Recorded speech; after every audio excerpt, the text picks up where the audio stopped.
The Sahara is the world's largest hot desert, spanning the entire northern part of Africa, yet it hasn't always been dry. Archaeological and geological research shows that it has undergone major climatic changes over thousands of years. Natural climatic shifts brought the African monsoon rains further north, transforming the landscape. This period between 11,500 and 5,000 years ago is called the African Humid or Green Sahara period. Rain was far more abundant, and vast areas of the Sahara became savanna grasslands, crossed by numerous waterways and lakes. People have lived in the Sahara for thousands of years, relying on these water systems, hunting, gathering, fishing, and later herding animals along its fertile corridors. Rock art is one of the best records of the life of past peoples who lived across the Sahara.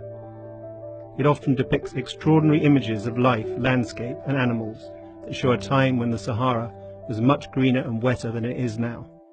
Some of the oldest rock art found in the Sahara is 8,000 to 12,000 years old. This period is called the Early Hunter period, and it often focuses on naturalistic engravings representing wild animals. Generally, large mammals represented are typical of the savanna or wetland environments that existed during the early Green Sahara.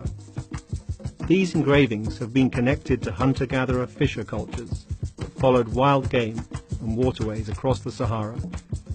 The Messac Plateau in the Central Sahara contains thousands of rock art engravings, including some of the oldest rock art in the Sahara. Found in this plateau is a large engraving depicting a crocodile walking with its hatchling. Life-sized, at more than 2 meters long, it dates back to a time when crocodiles were found in waterways, before the Sahara became drier, around 5,000 years ago. There are still a few relic populations of crocodiles that can be found even today in isolated oases. Here, we can see an engraving showing the outlines of a human figure next to a large elephant. It is a good example of the naturalistic style of the early hunter period. The image probably depicts the savanna elephant, which roams the grassy plains and woodlands of the savanna, and is now found largely in southern and eastern Africa. These two exceptional engravings of giraffes are in northeastern Niger. The area has been part of the trans-Saharan caravan trade for up to 2 millennia, but archaeological evidence shows much older occupation dating back over 8,000 years. The two giraffes are life-sized, measuring 5.4 meters. The engravings cannot be seen from ground level. They are only visible by climbing onto the outcrop. It is easy to imagine past peoples watching these long-necked, graceful animals in the former savanna below, and immortalizing them in stone for future generations. Most rock art found today in the Sahara dates from the pastoral period, roughly 7,500 to 4,000 years ago. This type of rock art focuses on domesticated cattle and scenes of daily pastoral life. Animals began to be domesticated in the Sahara around 7,500 years ago, and represent a major shift in lifestyle of the local people, in a period that was progressively getting drier and less green. In the Tassili Niger Plateau in Algeria is a site known as the Crying Cows. These skillfully engraved images depict long-horned cattle with carved teardrops appearing to roll down their faces. They are thought to date between 7,000 and 8,000 years ago, when this environment was wetter. These engravings are incorporated in a local myth that tells of a shepherd who engraved them after being unable to find water for his herd. Climatic data shows a period of aridity around 8,000 years ago, which may coincide with these engravings and with the associated myth. Camels were present in North Africa from roughly 2,000 years ago, when the Sahara was as dry as it is today. Their ability to survive in harsh climates allowed major trans-Saharan trade to flourish.